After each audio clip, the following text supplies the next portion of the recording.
Bonjour les cinquièmes, donc on se retrouve aujourd'hui pour une nouvelle séance de notre séquence sur les aventures maritimes. Donc j'ai quelques personnes qui m'ont envoyé les petits textes que j'avais demandé donc sur la fin de la séance, donc ces textes sur le journal de bord, le début. Donc des petites précisions à donner par rapport à ça. Donc faites attention, vraiment, il faut dans le texte final dans le cadre à la fin de la fiche, vraiment dans l'idéal, il faut intégrer la description de votre personnage que vous êtes vraiment ennuyé à faire juste avant, justement, vous avez vraiment fait des efforts. Donc vraiment, il faut l'intégrer au texte qui suit. J'aimerais bien une petite description de votre personnage, qu'elle soit physique ou morale, peu importe, mais que ce soit intégré à sa présentation. N'allez pas trop loin dans cette partie, je le répète, puisque on va continuer donc sur les aventures du personnage juste après, notamment les dangers, les périls. Donc, ce qui m'intéresserait surtout, c'est voilà, pourquoi il part en voyage, comment il trouve un équipage, comment il trouve un bateau, etc. Donc voilà, c'est tout. Ne vous embêtez pas à en faire plus pour le moment. D'accord? Il faut que ça reste vraiment très simple. Ne vous inquiétez pas, vous aurez le temps de complexifier et d'inventer des aventures farfelues, folles, tout ce que vous voulez, un peu plus tard dans la séquence. Donc aujourd'hui, le programme est simple, c'est de faire tout simplement la séance 2 au complet. Donc avec une petite partie cours et analyse sur 2 textes, et ensuite une petite partie donc sur la suite du journal de bord de notre héros. Voilà, pour arriver à la fin, je vous le rappelle, à un texte complet. C'est parti, donc on est toujours partie normale, et on va commencer donc la séance 2, un voyage sans histoire. Donc je vous laisse présenter ça tranquillement avant de passer aux objectifs qui vont s'afficher maintenant. Donc nos objectifs, les voici. Alors, faire des parallèles entre 2 textes. Donc je vous proposerai 2 textes à lire et à analyser. On va essayer de comparer un peu ces 2 textes pour arriver à une définition du journal de bord, tout simplement. Ce qui nous permettra ensuite de commencer vraiment à écrire notre journal de bord. Donc 2 objectifs simples, lecture-écriture. Donc lire 2 textes, essayer de les comparer, vous allez voir, mais de manière très simple. Et ensuite, donc écrire une petite histoire, donc la suite de l'histoire de notre personnage créé dans la séance numéro 1. C'est parti, donc on commence avec le grand 1. Alors, le grand 1, 2 voyageurs. Donc, on va étudier 2 voyageurs différents. Alors, quand je dis étudier 2 voyageurs, je vais un peu loin. On va étudier 2 petits extraits de 2 écrits de voyageurs. On avait déjà étudié Marco Polo bien en détail, de toute façon, donc les voyageurs, ça nous connaît. Ce que je vais faire, c'est que je vais vous donner donc les questions, voilà, tout simplement.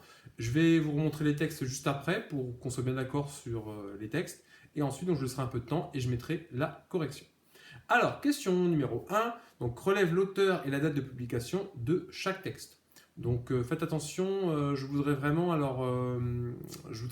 là ici que vous me fassiez des phrases. Faites attention, n'oubliez pas ça, c'est très important. Donc, ne mettez pas juste des dates et des noms comme ça. Vraiment, l'auteur du premier texte est, etc. D'accord? Vraiment, faites-moi des phrases.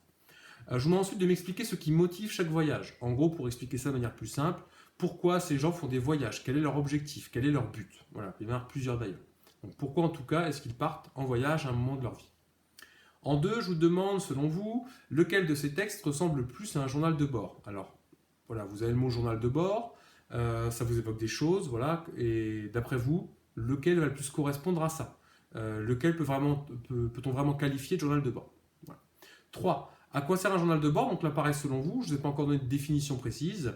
Et quels éléments doit-on y retrouver? Donc d'après vous, quel est l'intérêt de faire un journal de bord? Et quels sont les ingrédients qu'on doit y trouver pour que ce soit un journal de bord réussi? Je vous laisse tranquillement donc faire ces questions. Je vous montre les textes rapidement pour qu'on soit bien d'accord sur le contenu. Donc premier texte que vous avez, donc journal de bord, c'est un extrait donc, de la découverte de l'Amérique par Christophe Colomb. Voilà, tout simplement. Figure que vous connaissez, je ne vais pas revenir dessus. Le deuxième est un peu moins connu, donc c'est Nicolas Bouvier, un texte où justement on vous raconte qu'il a effectué son premier voyage en solitaire à 17 ans. Donc un voyageur vraiment qui a commencé très tôt, qui a eu le virus du voyage assez tôt, donc voilà, qui s'est mis à voyager un peu partout. Donc pourquoi est-ce qu'il a fait ça? Voilà, donc ça va être assez intéressant. Donc je vous laisse lire tranquillement ces 2 textes, d'accord? Ensuite, vous répondez aux questions et on se retrouve juste après pour le corriger. C'est parti. Très bien, donc après lecture et réponse aux questions, on se retrouve donc pour une petite correction. Alors, il y avait un petit piège dans la première question, puisque pour Christophe Colomb, en fait, vous n'aviez pas de date de publication en fait, qui était indiquée. Par contre, vous avez une date effectivement d'écriture du journal. Il vous dit bien à quelle date il commence son voyage, à quelle date il écrit justement ce journal de bord. Donc l'auteur du texte 1, qui a été écrit et non pas publié en 1492, et Christophe Colomb. Il aurait du mal à le publier en 1492 vu qu'il était sur la route vers l'Amérique. L'auteur du texte 2, publié lui par contre, là on a la date, en 1963, est Nicolas Bouvier. Donc Christophe Colomb explique qu'il part en Inde en passant par l'Ouest afin de découvrir de nouvelles terres et pour convertir les peuples au christianisme. Donc ça, il vous le dit dans le texte justement à la moitié à peu près. Pour y voir donc à la ligne 4 les 10 princes, les peuples, les terres et leur situation, et toutes choses, ainsi que la manière dont on pourrait user pour convertir ces peuples à notre sainte foi. Donc en gros, il a un objectif qui est double, ça va être donc, enfin même triple, j'ai envie de dire, donc partir, rejoindre l'Inde, ce qu'il pense être l'Inde en tout cas, en passant par l'Ouest, voilà, en faisant le tour de la Terre. Deuxième objectif, découvrir un peu qui sont ces peuples, qui vivent là, quelles sont leurs coutumes. Et 3, les convertir au catholicisme, au christianisme. Donc voilà, il a 3 objectifs différents qui sont clairement annoncés. Pour Nicolas Bouvier, c'est un peu différent. Alors lui, il part tout simplement afin de découvrir le monde et de grandir grâce au voyage. Ça, il l'exprime très clairement. Il vous dit par exemple à la fin du texte, on croit qu'on va faire un voyage, donc c'est la dernière phrase, mais bientôt, c'est le voyage qui vous fait, ou vous défait d'ailleurs, ça peut être négatif aussi. Donc le voyage qui vous fait, c'est le voyage qui vous fait grandir, c'est le voyage qui vous façonne en tant que personne. Donc les voyages qui permettent justement de grandir, de gagner en maturité et de gagner en ouverture, en curiosité. Donc c'est un peu sa philosophie par rapport au voyage. Il dit aussi d'ailleurs, une de ses motivations, il en parle aussi, c'est regarder les atlas quand il était petit. Il regardait toutes ces cartes de pays étrangers, de pays lointains, et ça lui a donné envie justement de découvrir ces pays par lui-même. Sans doute pour ça qu'il est parti aussitôt en voyage. Donc voilà pour la première question. Alors, la deuxième. Selon vous, lequel de ces textes ressemble le plus à un journal de bord? Alors, clairement, le texte de Christophe Colomb est celui qui correspond le plus à ce journal. En effet, alors, il lui explique le but de son voyage, donc on a vu juste avant. Il donne aussi son itinéraire. Je pars de l'ouest, voilà, et je pars et j'espère arriver en Inde. Donc là, on a tout l'itinéraire complet. Et il donne aussi, donc il propose d'écrire quotidiennement les événements du périple. Alors ça, vous l'avez justement à la fin du texte, à la ligne 14-15 à peu près. En ces raisons, je me suis proposé d'écrire très ponctuellement, au jour le jour, tout ce que je ferais et verrais et qui m'arriverait pendant le voyage. Donc c'est bien l'idée qu'on va tenir un journal, un peu comme un journal intime. Donc chaque jour, il va noter ce qui s'est passé pendant la journée, pendant le voyage. Si des choses intéressantes sont produites, s'ils ont eu des problèmes, au contraire s'il y a des choses positives, voilà. Donc ça va nous permettre de suivre le voyage jour après jour. Donc voilà, donc c'est beaucoup plus, ça ressemble beaucoup plus à un journal de bord que celui de Nicolas Bouvier, qui est plutôt une sorte d'introduction où il montre un peu sa philosophie du voyage, pourquoi il veut voyager, quel est l'intérêt du voyage. Donc c'est un texte qui est beaucoup plus général. Il n'est pas en train de vous raconter un voyage particulier ici. Continuons avec le 3. À quoi sert un journal de bord et quels éléments doit-on y retrouver? Un journal de bord donc, permet de garder une trace de son voyage et de le partager avec les autres. Voilà. Il doit raconter, si possible, les événements au jour le jour. L'auteur doit y donner les motivations à l'origine de son voyage, ainsi que, bien sûr, sa destination. C'est beaucoup plus intéressant si on sait où l'on va. Enfin, c'est un peu facile de dire ça, mais en tout cas ici, pour suivre le journal de bord, c'est plus simple. Donc voilà, donc un récit au jour le jour d'événements qui vont se produire pendant un voyage, qui a un but, voilà, le plus souvent, et qui a une destination le plus souvent aussi. Voilà, même si on peut partir à l'aventure sur les routes, sans forcément savoir où ça nous mène. Ça nous amène tout de suite en transition au bilan, puisqu'on va reprendre, vous allez voir, beaucoup d'éléments de la question 3. Le bilan est le suivant, donc la question que je vous pose, qu'est-ce qu'un journal de bord? Donc je vous propose de réfléchir un peu à cette question, d'essayer de me trouver une définition qui soit personnelle de ce que c'est qu'un journal de bord, pour ensuite donc voir si elle correspond à celle que je vais vous donner dans le corrigé. Maintenant, c'est parti. Donc, la correction. Alors, à l'origine, donc si vous prenez un dictionnaire, vous verrez très rapidement que le journal de bord, c'est un cahier qui est rempli quotidiennement par les officiers sur un navire. C'est un document officiel qui permet de rendre compte du déroulement du voyage. Donc c'est quelque chose de vraiment très officiel, très codé à la base. Les officiers, donc, qui sont plusieurs sur le navire, vont chacun écrire chaque jour ce qui s'est passé, ce qui permet de garder vraiment un compte-rendu au jour le jour des événements. C'est très important puisqu'en cas de problème, on verra si certaines choses s'étaient produites qui ont amené à ce problème. Ça permet de voir si un voyage s'est passé sans difficulté, s'il y avait des passagers peut-être un peu louches, etc. Donc c'est très important, ça permet de conserver une trace du voyage et des événements importants ou pas d'ailleurs de ce périple, de cet itinéraire. Donc ça c'est pour la base. Maintenant, de manière un peu plus large, hein, c'est un terme qui a quand même un peu évolué, on peut le rapprocher aussi d'un journal intime. Il permet de consigner les événements du voyage, ça c'est comme dans la définition précédente, mais aussi ses pensées, ses motivations, ses opinions. Donc on va pouvoir vraiment donner un peu plus son avis, hein. C'est un document qui est moins officiel, maintenant pris dans un sens un peu plus large. Donc voilà, c'est ce que votre personnage devra faire. Donc les événements, ce qu'il pense, pourquoi il est motivé pour ce voyage, qu'est-ce qui le motive, est-ce qu'il va arriver à son but, est-ce qu'il va arriver à ses objectifs, ses opinions, qu'est-ce qu'il pense des autres membres d'équipage, qu'est-ce qu'il pense du capitaine par exemple, etc. Qu'est-ce qu'il pense de la route qui est prise, voilà.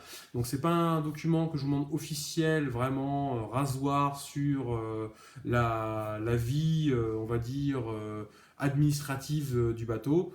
Là, par contre, c'est vraiment voilà, une espèce de journal intime du voyage de votre personnage. Donc, je vous laisse là-dessus, je vous laisse réfléchir un peu à tout ça, et on se retrouve pour la partie écriture tout de suite.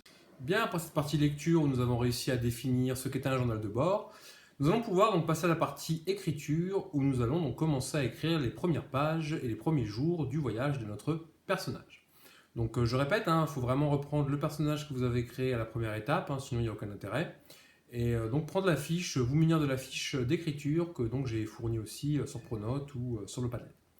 Alors, pour continuer, donc grand 2, donc toujours à la suite, toujours partie normale, jour après jour. Le support, donc c'est la fiche journal de bord, donc que je vais faire apparaître donc directement. Donc je l'ai coupé en deux pour que ce soit plus simple pour suivre donc les différentes étapes que je vous propose. Donc on va imaginer que votre personnage est maintenant en mer, en tout cas pour ceux qui m'ont envoyé des textes, ça se termine toujours sur le personnage soit qui a trouvé un équipage, soit qui est en route pour son voyage. Donc là, normalement, votre personnage ne devrait pas tarder à larguer les amarres et à partir. Il va tenir un journal de bord afin de garder une trace de son voyage. Je vous demande donc de suivre les étapes suivantes afin d'écrire les premiers jours, attention, seulement les premiers jours de son périple. 2-3 jours, ce serait pas mal déjà. Quelques règles à respecter, attention, dans le domaine du journal de bord. J'écris mon texte à la première personne, c'est son journal de bord, d'accord? Donc je, nous. J'utilise le présent et le passé composé en priorité. Alors, les autres temps sont possibles, bien sûr, mais ce sont les temps qui vont être les plus utilisés dans le cadre du journal de bord. C'est plus simple en plus en termes de conjugaison. J'utilise des compléments circonstanciels pour donner des précisions. Faites attention, ce sera évalué ça. Les compléments circonstanciels, je vous renvoie au cours qu'on avait fait dessus. Si vous avez vraiment des soucis à vous en rappeler. Il faut vraiment que j'en trouve pour définir l'action. Alors, ça va être beaucoup des compléments de temps et de lieu, j'imagine, mais ce sera déjà pas mal. Il faut apprendre vraiment à les utiliser dans le cadre d'un récit pour l'enrichir. C'est vraiment notre objectif d'écriture cette année. Je fais un paragraphe différent pour chaque jour de voyage pour bien les séparer. Si possible, c'est encore mieux avec la date. Ça serait parfait. Et enfin, donc, j'utilise des descriptions, personnages, lieux, objets, pour enrichir mon texte. Donc là, encore une fois, on est toujours dans l'optique de ne pas écrire un texte qui aille trop vite, qui soit trop rapide, mais vraiment d'écrire un texte qui soit riche. Voilà, où vraiment, quand votre bon vieux prof va vous lire, il puisse imaginer les personnages, les actions, à quoi ressemble le bateau par exemple, etc. Donc vraiment, il faut que je puisse me faire mon film dans ma tête pendant la lecture. Donc vraiment, on enrichit un maximum, des descriptions, des compléments circonstanciels. Vraiment, faites ça bien. La suite. Donc, alors, en termes d'écriture, donc ce que je vous demande juste après, c'est de me raconter maintenant les premiers jours du voyage de ton personnage. 3 jours, ce serait pas mal. 2 à 3 jours. Plus, ça va être un peu répétitif, je pense, un peu lassant. Si vous ne faites qu'une seule journée, bon, on n'a pas vraiment le temps de suivre quoi que ce soit d'intéressant. Attention, pas de naufrage, pas de danger mortel, pas de personnage qui devient immensément riche tout de suite, qui atteint son objectif. Non, on est sur les premiers jours, il ne se passe pas grand chose. Ça peut se focaliser justement sur d'autres choses que je vous donnerai après. Mais surtout, alors pas d'attaque de pieuvres géantes, pas de pirates, etc. Sinon, voilà, vous allez gâcher un peu l'effet de danger qu'on va créer par la suite. Quelques pistes pour vous aider à écrire ce début de texte. Alors, avant ces pistes, je vais répondre par anticipation à la question qu'on pose toujours dès qu'il y a un travail d'écriture. Combien de lignes on doit faire, monsieur? Alors, il n'y a pas de ligne spécifique. Je préfère, encore une fois, comme je dis toujours, je préfère un texte court, mais qui respecte bien la consigne, qu'un texte très long, qui va être très lassant, très répétitif, et qu'on n'a pas forcément envie de lire. Donc, faites vraiment selon vos capacités, selon vos possibilités, selon vos idées aussi. Et voilà, essayez au moins de respecter la consigne de faire un journal de bord, donc jour après jour, d'un personnage qui est en mer. Ce sera déjà pas mal. Alors, des petites questions pour vous aider à définir ce que vous pouvez raconter dans votre texte. Quelles sont les relations du personnage avec l'équipage? Ça, c'est intéressant. Est-ce qu'il s'est bien intégré à l'équipage? Est-ce que c'est un peu le mouton noir et du coup, il va être un peu la victime des membres d'équipage? Ils vont lui faire des farces, des blagues, ils vont conspirer contre lui, peut-être même, essayer peut-être de le tuer plus tard, hein, quand on arrivera au danger. Pourquoi pas? Au contraire, ça peut très bien se passer. Il peut s'être bien intégré, faire quasiment partie de l'équipage comme une famille, hein. Donc à vous de voir. Il peut y avoir différents personnages dans cet équipage, hein. Le capitaine qui va être important, ou la capitaine, peut-être que certains membres d'équipage vont être plus importants que les autres. Il y en a peut-être un ou deux qui vont se détacher du lot, qui vont avoir une personnalité différente. Voilà, donc n'hésitez pas à mettre en avant ces personnages-là et à les créer aussi, hein. C'est toujours plus riche. Y a-t-il des escalaterres? Est-ce que votre personnage va découvrir déjà de nouvelles villes, de nouveaux endroits qu'il ne connaissait pas? Est-ce qu'il y a des événements particuliers? Alors, encore une fois, rien d'extraordinaire. Commencez pas à me faire un naufrage avec une horde de pieuvres géantes qui vont casser le navire en mille morceaux. Voilà, événement particulier, mais qui peut être assez simple, hein. Par exemple, votre personnage, je ne sais pas, un soir a du mal à s'endormir. Il va voir un des membres d'équipage faire quelque chose de louche dans la cale du bateau, hein. Il fait ça tous les soirs, il va l'observer, il va se poser la question de savoir s'il n'y a pas quelque chose de bizarre qui se trame avec ce personnage. Ça peut être, je sais pas, un changement d'humeur brutal du capitaine, peut-être qu'il a quelque chose à cacher. Voilà, ça peut être des choses bizarres qu'on va voir à l'horizon, par exemple, des formes étranges, peut-être de la musique qu'on va entendre que personne d'autre n'entend, des sirènes, peut-être que ça pourrait annoncer ça, voilà. Donc n'hésitez pas, voilà, à faire des petits événements particuliers, mais sans aller trop loin. Il faut garder une sorte de mystère quand même au début du texte. Est-ce que le personnage avance dans sa mission, dans son but? Alors s'il a un but d'exploration, est-ce qu'il va se rapprocher ou pas de son but? Est-ce qu'il va y avoir des contretemps? S'il veut devenir, je sais pas, le plus grand pirate de tous les temps, trouver un trésor fabuleux, est-ce qu'il est sur cette route-là? Est-ce que les personnages, je sais pas, ont trouvé une carte qui donne l'emplacement d'un trésor?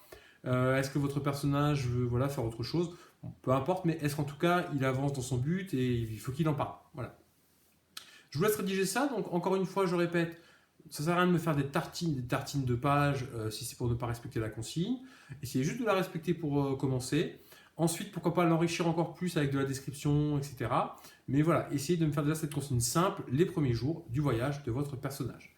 Je vous laisse là-dessus. Il y a déjà pas mal à faire pour la semaine, donc entre les questions, les textes et l'écriture.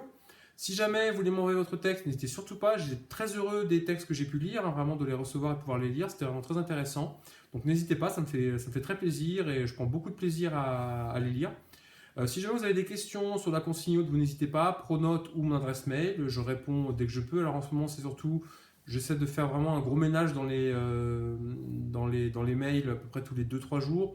Donc si ma réponse n'est pas dans l'immédiat, voilà, ne vous inquiétez pas, hein, elle arrivera un peu plus tard.